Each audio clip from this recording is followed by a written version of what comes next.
empowered. Usually you guys don't see me go live as much. Usually I'm very structured. I think about what I got to say before I come on Instagram and, you know, just to give you guys value. But tonight, I think it's time for me to start, you know, bringing in some people who have first added value to me in my life, and I want to expose them to you.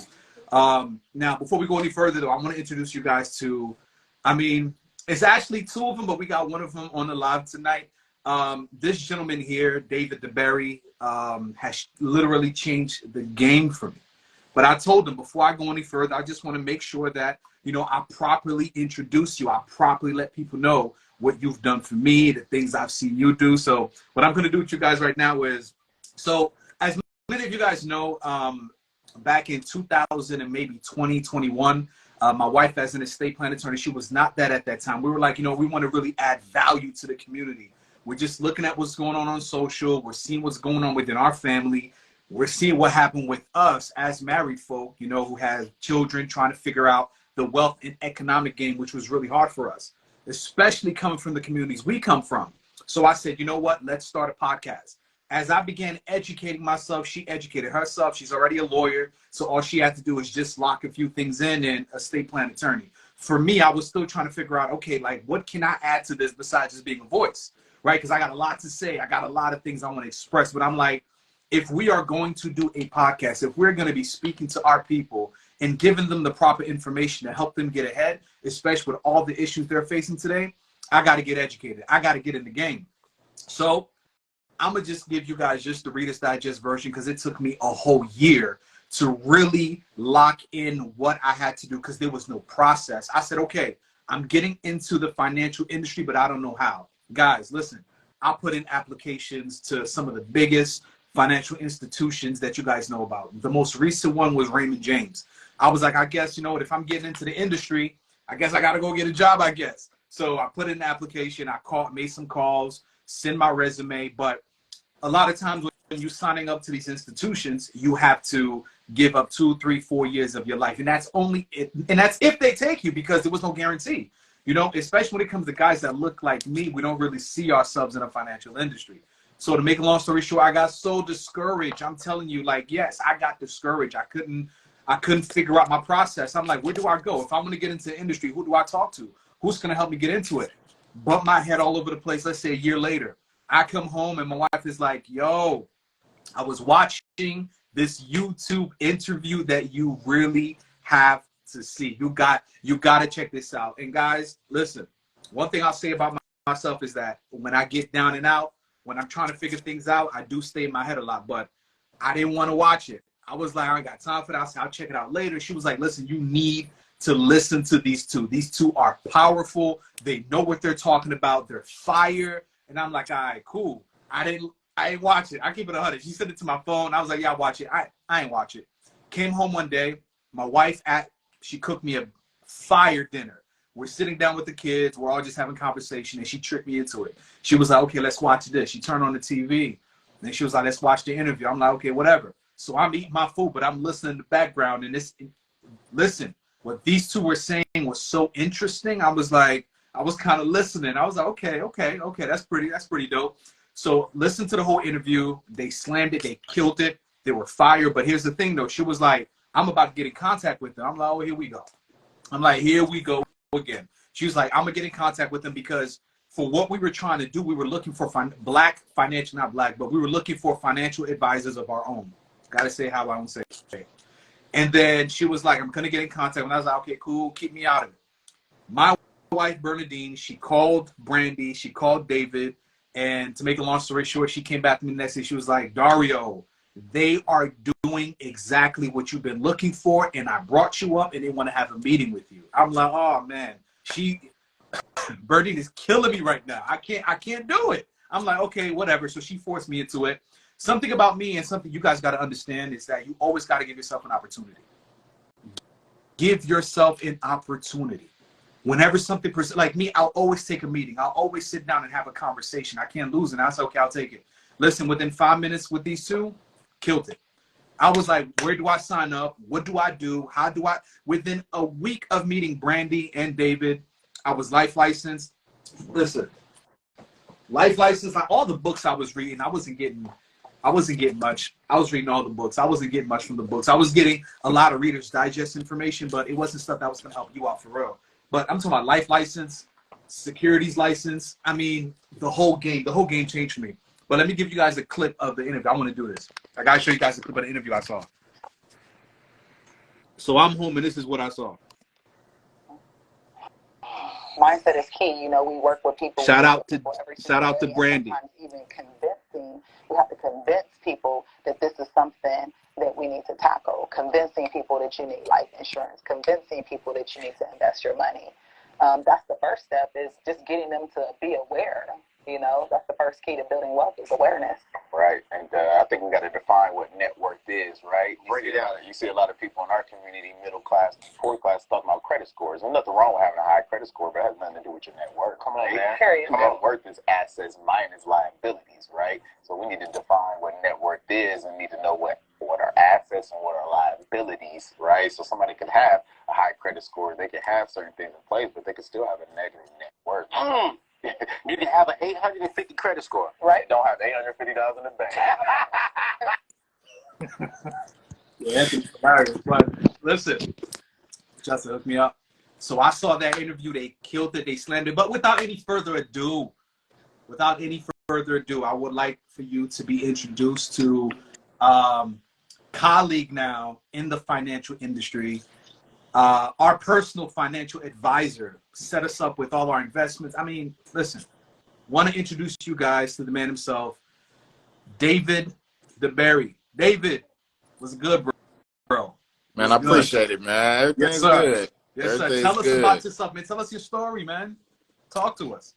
All right. Well, you know, I definitely appreciate people tapping in. It's always an honor to be able to talk to people, and for the fact that people will even just listen, you know, to what you have to say. But, you know, I'm always been a numbers guy from the beginning of my childhood. I'm always like, men lie, women lie, numbers don't lie. So always just really been interested in math, interested in numbers.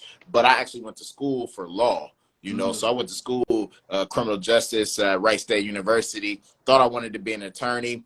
I worked in the courthouse, and I really saw the financial side of the criminal justice system, how people couldn't even bail themselves out because they didn't have enough money, how they couldn't even hire the right representation. So, you know, everything goes back to the financial services industry, the money game. And after graduating from college, you know, thought I wanted to go to law school, ended up becoming a teacher for a couple years.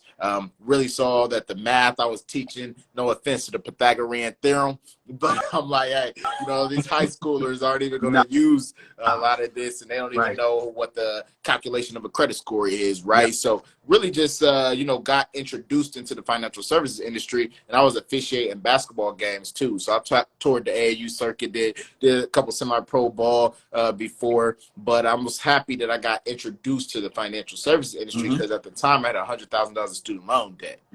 And so a lot of times people would tell you, you know, try to make it seem like they have it all together on social media. And the problem is people aren't being real with people out here, right? I had signing up for student loans that I had no clue what I was doing, signing promissory notes. And so a lot of times people are being taken advantage of in the financial services industry. And I'll talk a little bit more about my story later on, you know, and just bring it back to the tangible piece. But you can build wealth, but can you keep it and can you transfer it? It's one thing to get it, but can you keep it? And then ultimately, can you transfer it? Right? So I think a lot of times in our community, we talk about how to get it, you know, but can you keep it and can you grow it? Can you transfer it? That is the ultimate true test of, you know, generational wealth. So I definitely appreciate you, you know, doing your study, going through all those interviews, trying to get into the financial services space because we need more of us in this industry, in this space. But we'll talk about it today. Like, they make it hard to get into the financial services industry. And I'm not talking about insurance because we see a lot of people just insurance popping up. I'm talking about a lot of that securities. I'm talking about the securities industry. And I know we're going to talk more about how you can really grow your wealth with that. But it's a reason why, you know, less than 5% of the advisors are black. There's a reason. And David, I'm looking at the stat. I'm looking at a stat right now that talks about the percentage. It says, but those seeking to help with managing their their finances, it says that according to the Certified Financial Planner standards, it says that 1.9% of certified financial advisors are Black. And then right under us is like literally on top of it is 2.9 with Latinos and Hispanic. We're 1.9% of the industry. No wonder why we're behind.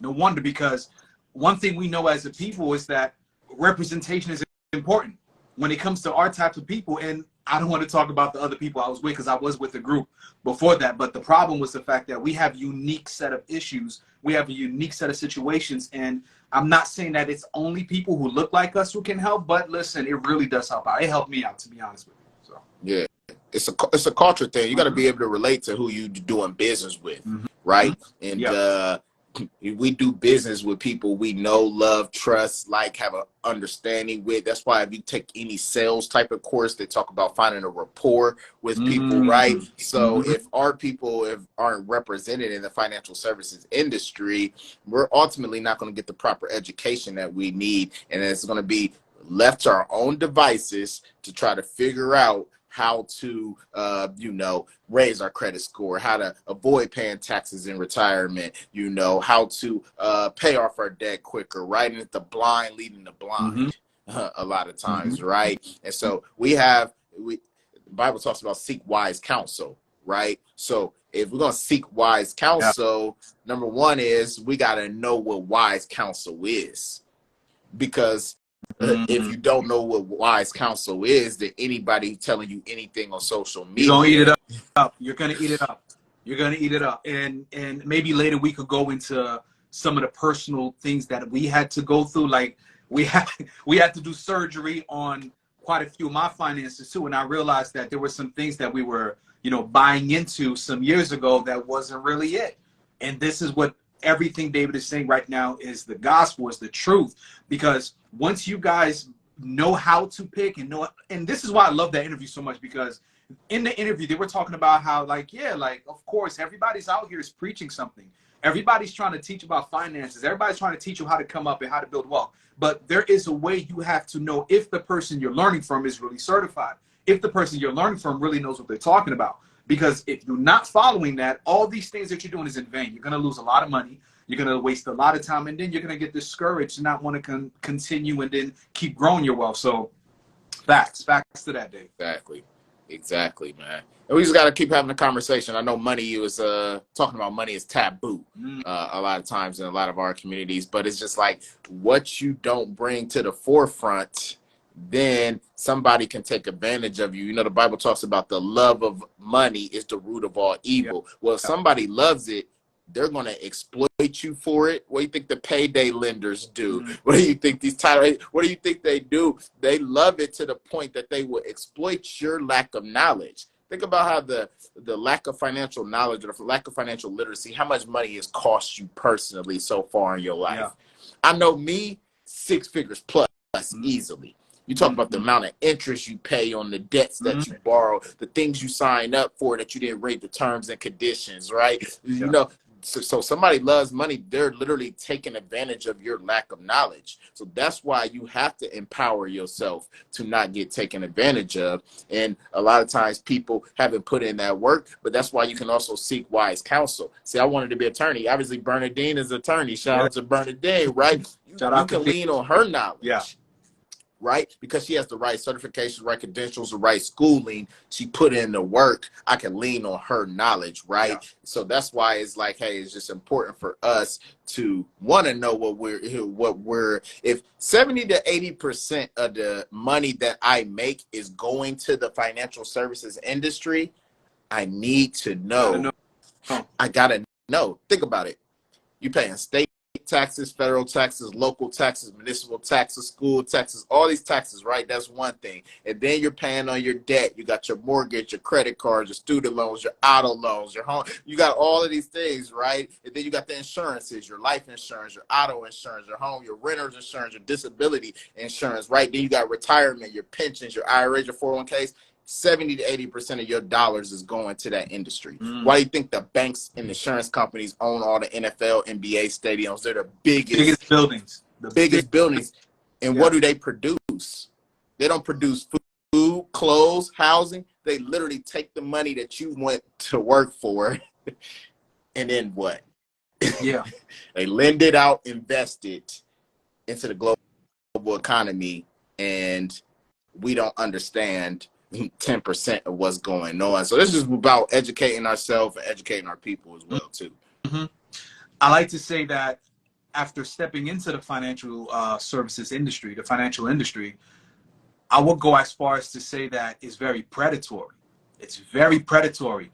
And to be honest with you guys, and this is why David, Brandy, myself, this is why we're like so heavy on the education aspect. I want to go so heavy on education because the financial industry, like these big banks and these big corporations, these big institutions, they love the fact that you guys have no idea how money works. They love the fact that you guys are so overwhelmed because they use this language to confuse you on purpose. So they throw these big terms at you and you guys get confused. And you're like, listen, I don't have the time. I don't have the patience to learn about the industry. So here, just take my money. Just do it for me. Right. And this is why, to be honest with you, a lot of people at the end of their lives realize that, man, I got to go back to work because I don't have, I didn't save it. I didn't put anything inside of a Roth IRA. I didn't invest enough. I kept dibbing and dabbling within the market. Maybe I'm moving too fast, David, but dibbing and dabbling in the market, not properly investing their money.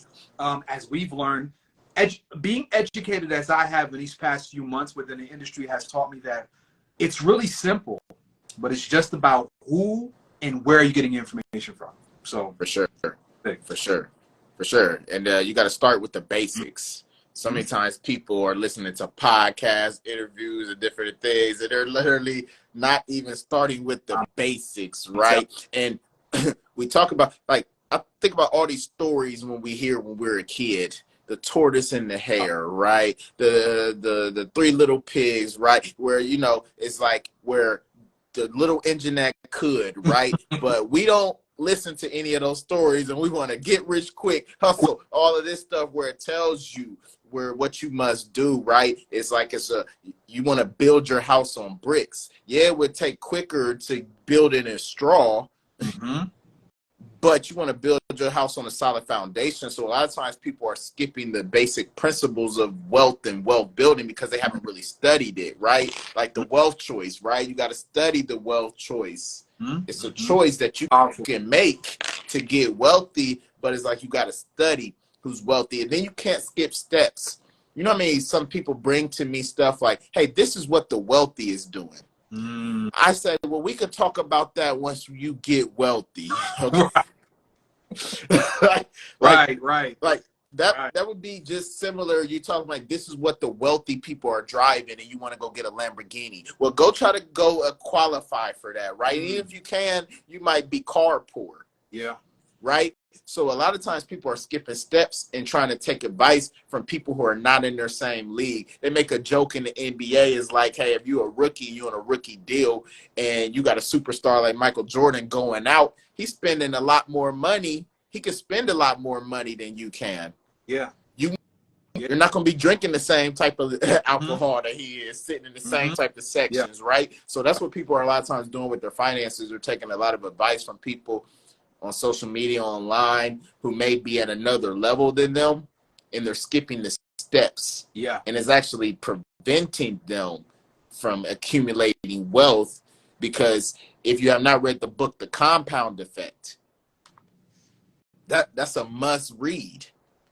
I don't know if you read this book. If most people, Dario, think what causes the most structural damage in the United States, what causes the most structural damage? Is it hurricanes? Is it tornadoes, floods? People will start thinking about big natural disasters, but it's actually termites. Interesting. Yeah. The things you don't really see, right? That don't get the media attention, right? You ain't really seen a news story lately on termites, but they cause the most structural damage. So the little things of building wealth is what's going to help you get to that point that you need to get to.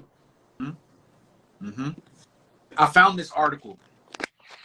Since you just spoke about something that's real powerful here, I found an article that was talking about why the dead outperform the living. You see, because so many of us are trying to get rich quick, because wealth is actually a process, just like David said. They found out that people who passed, they found out, an article stated that people who actually passed, who still had their investments, actually outperformed within the market than people who were alive. And that was done specifically because what we want to do, we want to do it quick. We wanted to go sign up to the podcast. We want to go sign up to the courses that's on social media. We want to put the money in and take it out quick. We want to get rich within a year. And they did the study. They were like, okay, so like what happened to the investments of those who passed and then maybe forgot that they had the compounding interest? They said, yo, dead people outperform the living. And what's the principle in that? The principle in that is that it's a process and you got to hold and you got to wait. It takes time. It takes a lot of education. Right. Like the clients that I'm working with right now, David, like something I tell them is that, hey, listen, if you're starting this up, you got to make sure that you leave it there. Like this is not, and this is why when you started doing my investments, you was like, Dario, like I say, you gotta hold these for the next maybe 5 years or more. Like this is not something that you're going to be jumping in, say, oh, I got to go get this. Let me take the money out. But these are the principles that we're missing with our community. It takes time. You got to hold. You need patience. You got to have a long view. It's big. Yep. You spit. Patience is a virtue. It's also one of the 20 pleasing traits of a personality in the book Think and Grow Rich, a Black choice. Patience. And so many people lack patience. And I was like that, man. I can tell you so many of the try to get rich quick things I did from the age of like 17, about 22. And I promise, I told God after that, like, no, I'm in it for the long. I see, like if I would have just put that energy in towards building, right, instead of get rich quick, hustle culture, hustle mentality, right? And it's like that goes against all the principles of wealth. That goes against all the things that have helped people compound their wealth and grow their wealth. So we can start young. You know, you can start young, and it's never too late to become the person you was always meant to be, right? So it's never too late to just start. But so many people, you know, say, "I'll get started later." If you really knew how much money you cost yourself on a compounding interest basis, you would be sick. I always ask people, think about how much money you made over the course of your life so far. And how much of that do you still have right now? If you make $50,000 a year for 20 years, you made $1 million. A lot of people already touched $1 million. A lot of people don't even already touched $1 million, and they don't even got 1,000 of it. And no assets to show for it, no businesses, no properties, no. So we just got to be very, very, very, very intentional on creating assets, and a lot of people don't know what those are. And so that's just where, you know, the basis of the education, not talking over people's head, is just getting to the basics. And like I know we're talking about people getting into the financial industry, we got to be more intentional in our career field. I never forget when I was got introduced into the industry. The licenses is called the securities licenses. So I'm thinking securities, okay, you know, I'm in investments, I'm doing the research. I went and told my boys I'm about to get into securities. What's that? What's that? They said, oh, you about to be a security guard? I heard there's bread in that. Right. I got that, by the way. I got that a few months ago. It's like, you get securities license? I'm like, oh, man. We behind. We behind. Securities, the most lucrative industry in the world, you know, most lucrative industry in the world. You can't get a securities license without finding a spot, without being sponsored. Yeah. You can't go to college for it. Like you have to get sponsored just to get that license. That's how powerful it is to get those licenses. And a lot of our people never been introduced to it. Never. And what's phenomenal about that is when I talk about industry secrets, it's not really secrets though. I don't even want to say that, because when I sat down in my first class for the SIE, I was like, wait, it was heavy. It's heavy content. It's very heavy. Like, wait, investing is that easy? I was like, it's that easy? So even to tell me that, I'm not going to say 95% of the information that I was getting on social media and these books really ain't, it's not it. You mean to tell me that we really have to sit down and learn this? We really have to make it our mission as a people.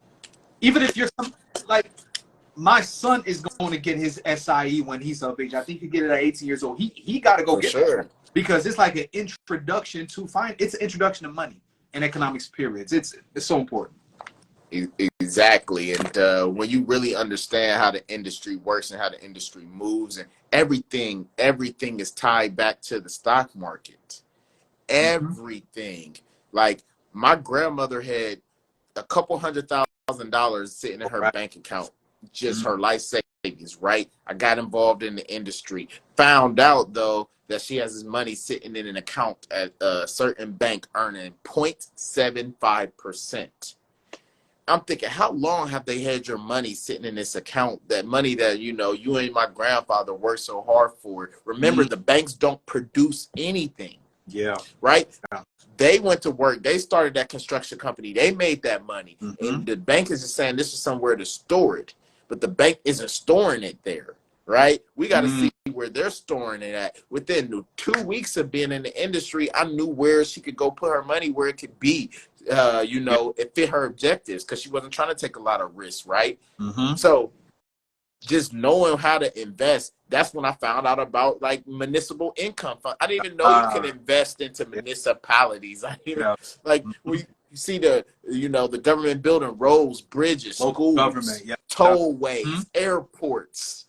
Like you can literally invest in those things, right? We don't even know that. Like, so where we spend our money is where we should think about investing our money, right? It's not that hard once we just start looking around us, right? You look around you, we probably on an iPhone, Apple phone, right? Microsoft, like all these things that are around you is traded. Even your house is traded on the secondary market. You learn that, right? Learning that, right? Even your mortgage is like everything goes back to it. So that's why we got to have an understanding of the industry. It's something I like. Brandy in the interview, guys. Brandy dropped the gym that really caught my attention immediately. She was like, I never did somebody's financial planning that was like the other person. I was like, whoa. I was like, wait. So no one's economics is alike. Right. To me, it's like DNA. Right. That was so powerful to me because that was like, wait a minute here. So we learn this information, we get licensed, we come into the industry, and then we create plans, we create processes for people that's cartel to what they're going to specifically. Listen, I almost went online and unfollowed everybody I knew in finance. I almost unfollowed every finance influence. I'm like, they gone now because you telling me that it's specific. It's so specific. Like holistically, you're looking at someone and you're like, boom. And we're going to talk about the financial house next too. Boom. Let's make sure this person's income is protected. Nobody talks about that. Yeah. We're jumping crypto. We jumping into this room. That. Like there is a process to it. And I almost unfollowed everybody because Brandy was like, yeah, like I've never done one financial plan that looked like somebody else's. Like everybody has a unique situation. That's when I knew these guys were professional and I need to link up immediately. Right? But nah, I want to jump to this real quick, Dave. This is a process. So once I was introduced to the financial house, this was deep for me because a lot of times we just skip these steps. Look at this. It says protect your income. Protecting your income, meaning life insurance. Making sure that if something happens to you, because I spoke to a client recently, I was like, listen, okay, I see you doing all these things. I see you putting money, moving money around. But my thing is, what happened? What will your family do if, God forbid, you're disabled? Because life insurance ain't just for dead only. You're disabled. God forbid you're terminally ill, because they give you a percentage. I think it's 70%, right? If you're terminally ill, Dave. Yeah. It just all depends on what what option you choose and what policies you have. But yeah, it's like making sure what you're showing is the foundation is always laid. You know, you got to always make sure the foundation is laid when you're doing it and not skipping steps. And the foundation is, if you notice, is protecting what allows your family to live in the house you live, drive the cars you drive, eat the food that you eat, right, is your income. So that's why we talk about protecting our income. That's why I asked about this industry, because my grandmother didn't own a will when I sat down and talked to her. And even though she has all these assets, you didn't think about the foundational part of having the roof over your head, right, to protect all the assets that you've developed. So yeah, those are things that you have to have implemented inside of your total financial house. And a lot of times people are skipping steps, or they're not focused on, or they're only focused on one or two things, and they haven't even started with the foundation. The foundation is skipped so often because especially after, I don't know if I can say the word on here because I don't want them to kick us out, but especially after the lockdowns of 2020, we had a lot of people that was doing all this here. Where is it? They were doing, look, it's not even on here. They were doing all these things. Yep. They were doing all this here, right? They kind of skipped the retirement part though, but they was investing in everything out there. Listen, guys, I was there for the crypto boom too, I remember. But what happened is there was a research that showed that like a lot of people who were investing during that time, when they passed, they had nothing. They had nothing that went to the family. A lot of money was lost. So protecting that income and then going into a budget. Now, what I love about this financial house, this is the education that was missing for me too. Because I was doing all this. We were doing all this, of course, but it wasn't in order. Right? So protecting the income, and then the budget, the emergency fund. Oh man, I love when Brandy does her Wealth Wednesdays. Brandy comes and kills it, where she talks about how, you know, most people don't even got 5K in an emergency fund. So if something happens right now, it's trouble. And then a retirement, no matter how young you are, you could start at like 20, 25 a month. I believe David was teaching us 25 a month. College savings plans, and know your bank account. Just putting it inside of a savings account is not enough. It has to be within a vehicle. 529 plans, undergirded with an investment vehicle, and other goals and dreams. Then legal protection, estate planning, and then dealing with the debt. Powerful, powerful stuff. Powerful stuff. And the thing I love about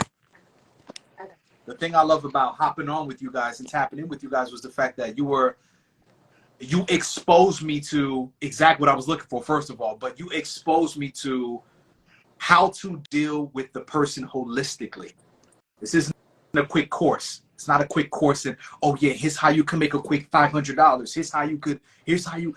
Here's the new stock. Here's the new little index fund. Here's the new this and that. It wasn't that. It was very holistic. It was, okay, let's start with the foundation and let's build up. Just for like a month or so, I was like, got it. I figured it out. Exactly. But once again, it goes back to, who are you listening to? Do you have these? And this is why I brought David on the live tonight, because I want to expose you all to what it looks like to have a financial advisor in the industry, fully licensed, knows what they're talking about. This is no hype. We're not telling you you're going to make $1 million in 2 years. I don't know if you could, but anyway, right? Maybe you could. I'm not sure. But we're not selling dreams. We're making it very simplistic, very simple, very easy. And all you guys have to do is tap in with us, communicate with us, let me know what's going on. I've been having conversations with so many clients and soon-to-be clients about what's been going on. I've been trying to dispel a lot of myths. There's something that David said earlier. I didn't go into it because we'll have time to talk about it. But when David said that a lot of you are actually doing things that the wealthy do, but aren't wealthy yet.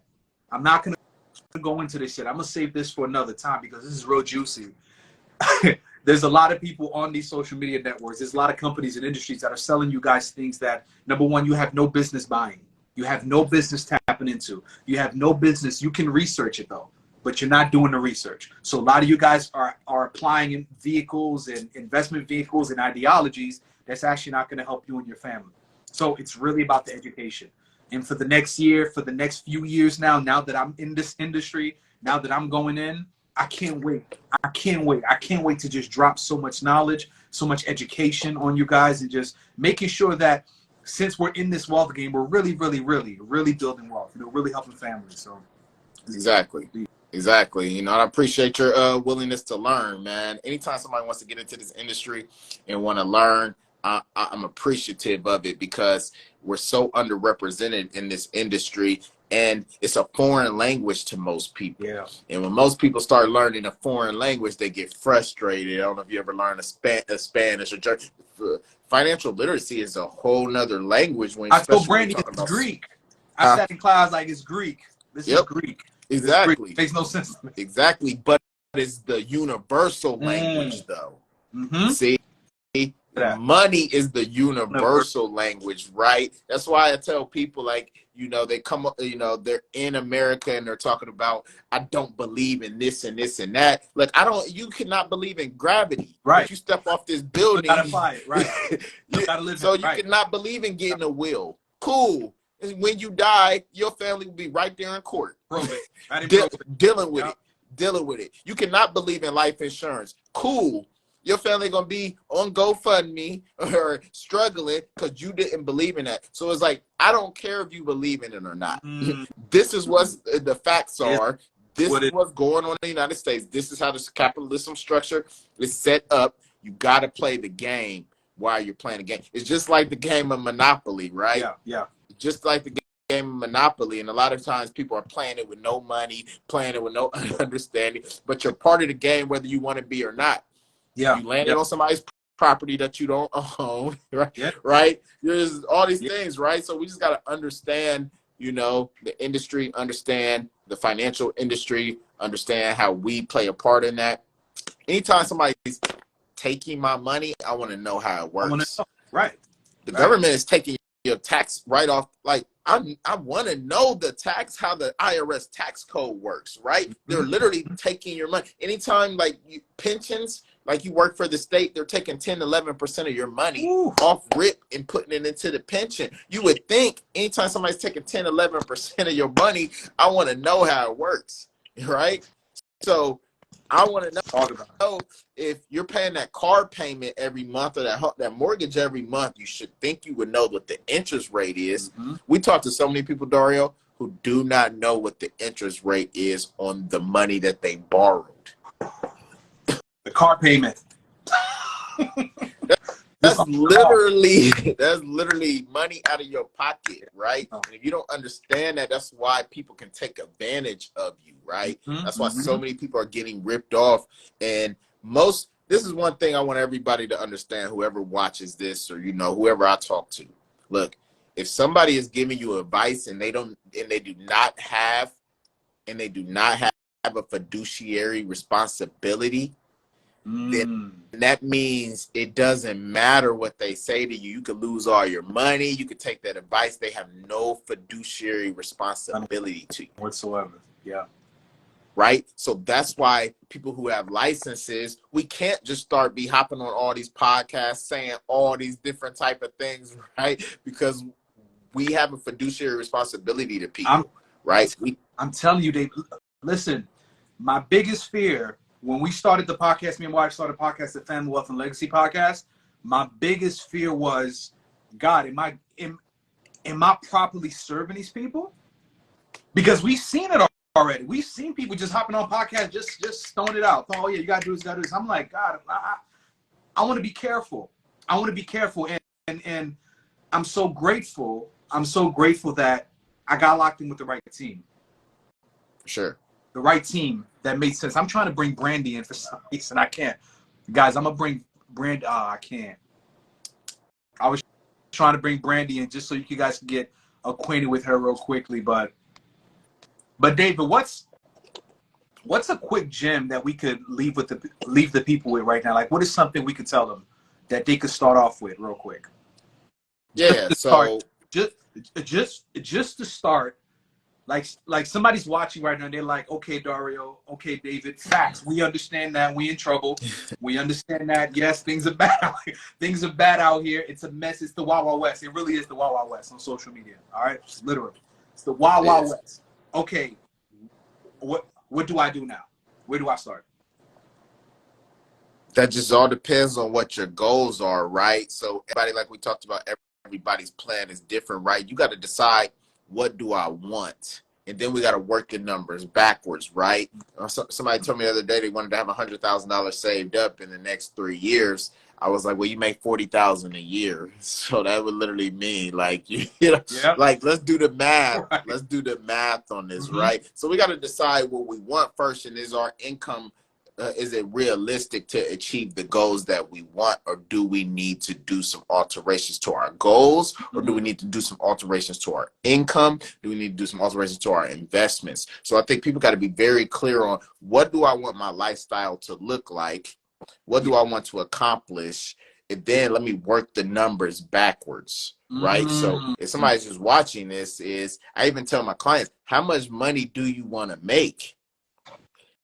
How much money do you want to make? A lot of people aren't even intentional.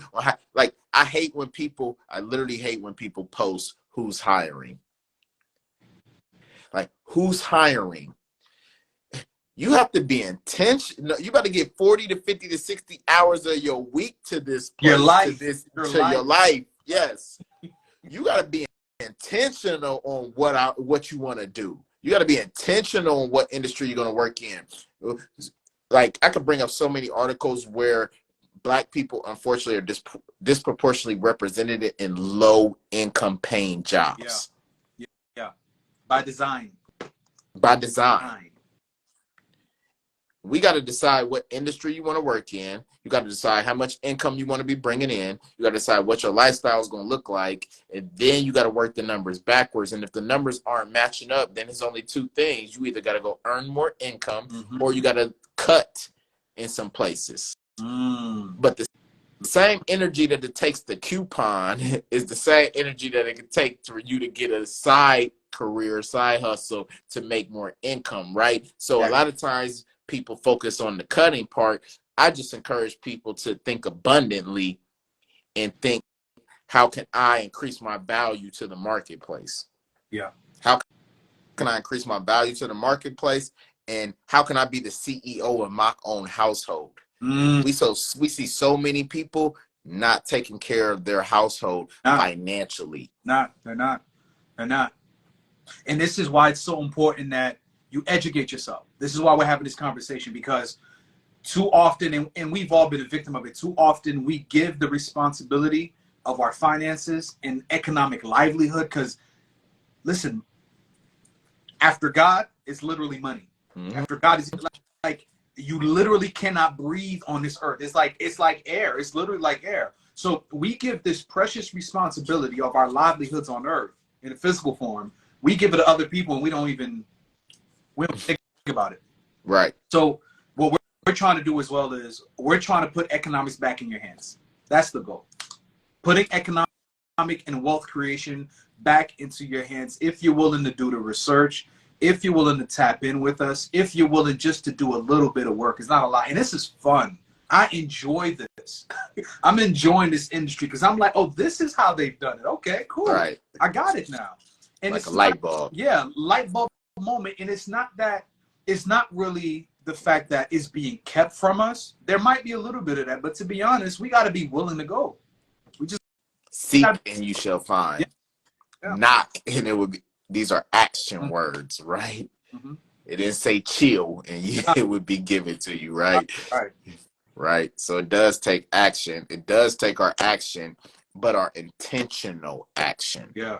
A lot of people aren't intentional with their actions, and you have to get intentional and say that, hey, I'm like, with me, I want to get a student loan debt, $100,000 of student loan debt, like the private. I had a lot of private loans. I knew how I was going to get that how to get out of that debt, right? I was very intentional with that, right? And I knew I had to do certain things that was going to impact other areas of my finances, but it was all strategic, right? You're not going to get out of debt by luck.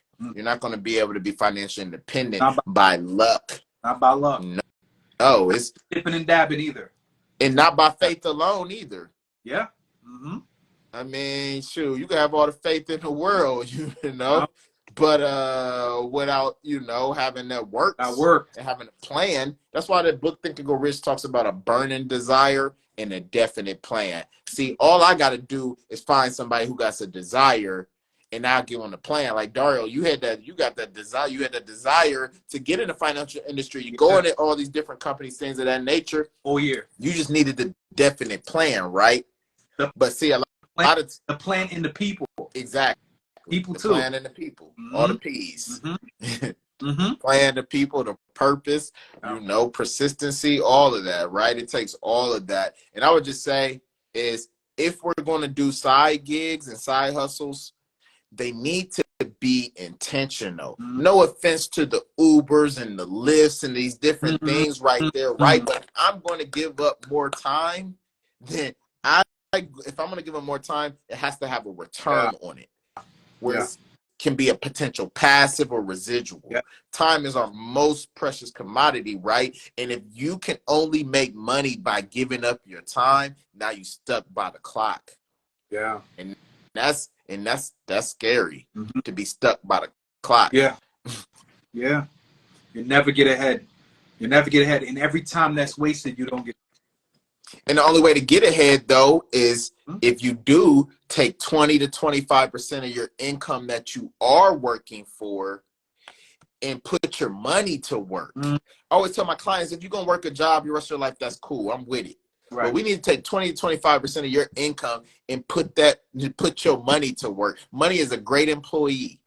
It doesn't get sick, it don't get hurt, don't get tired. It's going to work while you're not working, right? We got to make our money an employee. Think about it like this. If you could get to $1 million net worth, right? We know since the Great Depression, on average, the stock market has averaged 10% on average since the Great Depression. Some years are more than others, but we know it's 10%. 10% of $1 million is $100,000. Now I put my money to work and I made $100,000 without getting up out the bed, whereas somebody else might have to make $100,000 by working 50, 60 hours a week. And then the person working 50, 60 hours a week is getting taxed income tax. There you go. The person making $100,000 off their money is getting capital gains taxes, which is less. Mm-hmm. The government taxes you less when you make money off of your money than you do making money off of your time and off your hands and your back. Of employees. And then they take your taxes up front if you make your money by your hands and your back. But if you make your money off of investments, you get all of it up front, and then now you can tap into the deductions, right? And the write-offs. And so this is just why it's a game that we got to learn. But could you imagine somebody going out there and trying to play basketball, football, and they didn't know the rules? Don't know the rules. They be double dribbling, traveling, thinking it's cool, like, because you would think, hey, I'm just going to take the ball, right? But there's rules to the game, the same way there's rules to the finance game. And how can you win the game if you don't know the rules? You don't know the rules. It's a responsibility. If we did anything tonight, it's for you guys to understand that it is your responsibility. It's your responsibility to take your economic livelihood and put it into your own hands. And I know it's crazy because, just like David said, when I was looking to get into the industry, I went everywhere. And bro, the sponsors, I didn't know anything about sponsors. I had no idea that they had to sponsor you to get you licensed. Yep. So I was bumping my head. But the thing I had to realize is I couldn't stop. It's overwhelming, but there's a way. So this is why we came on the live tonight, just to let you guys know, just to inform you guys that you have a responsibility for your own financial fortitude and your financial livelihood, but there's people here. There's people here for you. So introduce you to David DeBerry. Help me out, help me get into the industry. And then myself as well, fully stepped into this industry, fully learning, going the distance, just so that starting in my house and then within my community could go a little further. Now, before we leave, I saw something that gave me a lot of headache. I saw something that came on social media not so long ago that gave me a hard time. And I just want to show you guys what we need to solve. Because this makes no sense. This makes no sense. How many of you guys remember this right here? It says median household income in the United States by ethnic group. Take a look at this. And look who's at the bottom. I said, wait a minute. So you mean to tell me that these two groups here, we're literally crushing social media. We make music. The world is influenced by us. We're the ones that we got the culture by the chokehold. We make culture. We're the ones that starting all the business and finance and podcasts about how to start a business and entrepreneurship. And this is how we're looking. I said, there's no way. I said, there's no way we are looking like this after all that we've done so far. So I said, we got to solve it. I said, it's time to solve it's time for us to solve some issues. So this is why I joined this crusade with Brandy, join this crusade with David. I give you guys a lot. I give you guys a lot of respect, a lot of love for what you guys have done. I try to bring you in, Brandy, but it's not working. I try to bring her in. But thank you so much. Thank you so much for what you guys have done, because, listen, we got to solve that. We got to solve that. We do. We do. And that's specifically talking about income, which was why we were talking about, obviously, we're the lowest on the wealth side, too. But that particular chart you were showing was income. And that's why we have to be more intentional on where we're going to put our time into. I talk to so many young people who have not researched what are the highest paying industries in America. Yeah. Like I'm going to be intentional. I told you I wanted to be a lawyer. I knew it was high pay. Then a financial advisor, right? Even I was working to try to get to the league or NBA referee, because I know they get paid a couple $100,000. You got to be very intentional. See, income and wealth are two different things, but you can build wealth quicker if you have a nice income. See, somebody making $40,000 a year and somebody making $200,000 a year, if they both knew what to do with their money, the person who has $200,000 has 5 times more money to work with. Yeah. Right? A lot more capital. A lot more capital. That's why it's called capitalism. You want to play the game, let's go get capital. And the way you get capital, right, is being very intentional on the industries that you're picking, that you're working in. So we need more people in the financial space. Dario has the ability to sponsor people to get their licenses. That is a cheat code in the game. All this fake stuff about be your own bank, we're going to get into that another live. Another time, and I'm bringing receipts. We can get into that another time, but that's not being your own bank if you got to put up the money. See, the bank doesn't put up the money. The bank collects the money. The bank manages the money, right? So if you really want to be your own bank, you get your financial licenses where you can manage the money, right? That's the real be your own bank, is not putting up your bread and then borrowing it. The bank gets other people's money. Yeah. Right. So we just got to be more intentional on where we work at, where we spend our time at, where we spend our energy at. And, I'm excited that you joining us on this movement, getting your licenses. I know you already passed one of your exams. You got a couple more to go, but I just tell people you passed all those exams in high school and college before. Why not take a couple more that's going to actually be able to get you to tap into real life economics. The system. Right. Right, the system. Tap into the real system. Exactly, and something that you can hold. They value financial licenses bigger than they do a finance degree. Yes, they do. We got people who have finance degrees, masters in finance degree, cannot work in finance because they cannot find somebody to sponsor them to get those licenses. And when you work at a typical corporation and you're applying for those licenses, if you fail 1 or 2 times, I know 2 people in particular who failed those licenses twice. They got fired. Fired, right? Because they're a very hard test. But so that's why you got to find a way to be a contractor or entrepreneur where you can take on those exams and pass those exams and be able to be an asset. So, shout out to you, Dario. Keep doing your thing. And, I'm excited to join you, that you joined in business. And I'm excited that you getting those licenses and, for sure. being able to change the community. For sure. I want to thank everybody for coming in. If you guys tapped in tonight, thank you so much. This is my first live. I don't usually go live. Usually I'm very structured, right? But we're in some really, really trying times. And everything that's going on today is very